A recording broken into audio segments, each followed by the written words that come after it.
അസ്സലാമലൈക്കും.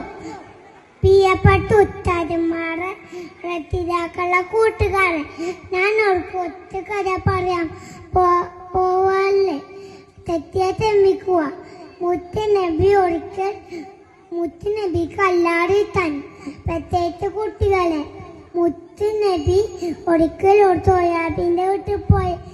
സോയാബിക്ക് ഒരു കുട്ടി ഉണ്ടായിരുന്നു. മുത്തുനബി കണ്ട ഉടനെ ആ കുട്ടിയെ കോടിയെടുത്തു വെച്ചു. അപ്പോൾ സോയാബി അബ്ദോത്തോടെ ചോദിച്ചു, നബിയെ അങ്ങ് എന്ന മകൻ ഉമ്മത്തോ? ഞാൻ ഇന്നോട് എന്ന മകനും എത്തിയിട്ടില്ല. അപ്പോൾ നബി പറഞ്ഞു, നിങ്ങൾ കുട്ടികളെ തേയിക്കണം, തേയിച്ചാൽ മാറ്റം പോരാ, അത് പ്രേരിപ്പിക്കണം. കുട്ടികളെ തേയിക്കണം, തലോടണം, അവരോടൊപ്പം കളിക്കുകയും വേണം.